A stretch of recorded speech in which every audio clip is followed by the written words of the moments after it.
च्या भीतीनं नागरिकांची झुंबड उडालेली आहे। सिलेंडरसाठी गॅस एजन्सी बाहेर नागरिक रांगा लावतायत। पुणे असेल, नागपूर असेल या ठिकाणी मोठी गर्दी पाहायला मिळते। सरकारच्या आश्वासनानंतर सुद्धा नागरिक चिंताग्रस्त आहेत आणि त्यामुळे गॅस एजन्सी बाहेर मोठी गर्दी पाहायला मिळते। अनेक ठिकाणी पोलिसांचा फौजफाटा सुद्धा आहे। आखाती देशातल्या युद्धामुळे निर्माण झालेल्या गॅस टंचाईमुळे सिलेंडरसाठी नागरिक धावाधाव करतायत। तर ही दोन दृश्य आपण पाहतोय। पहिलं दृश्य पुण्यातलं आहे, दुसरं दृश्य नागपूरमधलं आहे। किती मोठ्या प्रमाणात नागरिक बाहेर पडलेले आहेत। आपल्याला सिलेंडर मिळायला हवा आणि त्यासाठी पुणे आणि नागपूरमध्ये मोठ्या प्रमाणात नागरिकांनी गॅस एजन्सी बाहेर रांगा लावल्यात। गेले 4 ते 5 दिवस झालेत या सर्व नागरिकांना सिलेंडरची चिंता सतावते।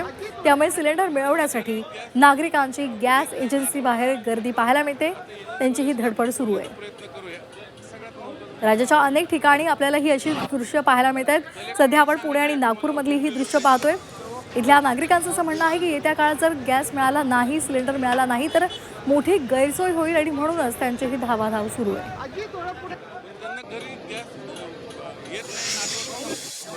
पुण्यात खरं तर काल जिल्हाधिकारी जितेंद्र रोडे यांनी प्रेस घेऊन आदेशित केलं की लोकांनी एजन्सी गॅस एजन्सीसमोर रांगा लावू नयेत। गॅसचा कुठेही तुटवडा नाही आहे, तुम्हाला होम डिलिव्हरी मिळेल।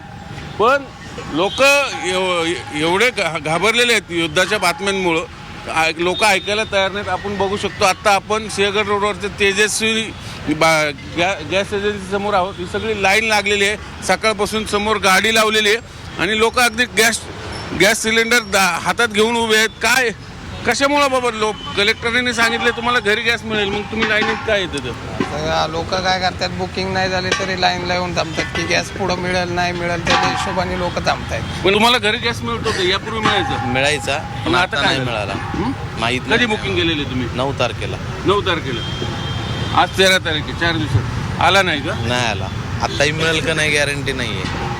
कलेक्टरांनी सांगितलंय तुम्हाला होम डिलिव्हरी द्यायची, लोकांनी इथं काय देतं तुम्ही? आम्ही द्यायला तयार आहेत ना, कस्टमर ऐकत नाहीत। ऐकत नाही, तुम्ही सांगा यांना। आता पण आमच्याकडे मुलं सगळे रेडी आहेत, गाड्या रेडी आहेत, टेम्पो रेडी आहेत, द्यायला होम डिलिव्हरी तयार आहे। आम्ही ऐकत नाहीत। आता आम्ही लोकांशी बोललो तेव्हा आम्ही 5-5 दिवस झाले बुकिंग करून आम्हाला मिळत नाही, म्हणून आम्ही इथं 4-5 दिवस तर लागणार आहे ना सर। एवढे आता इथं येऊन थांबला, तुम्ही स्वतः जर घ्यायला आलात तर कसं देणार तुम्ही? इथले लोक जाऊ देत नाही आम्हाला डिलिव्हरीला, अडवून ठेवतात, गाड्या अडवतात, जायचं ना आम्हाला इथं द्या। व्हिडिओ जर्नलिस्ट विकी कांबळेसह चंद्रकांत पुंदे, झी मीडिया, पुणे।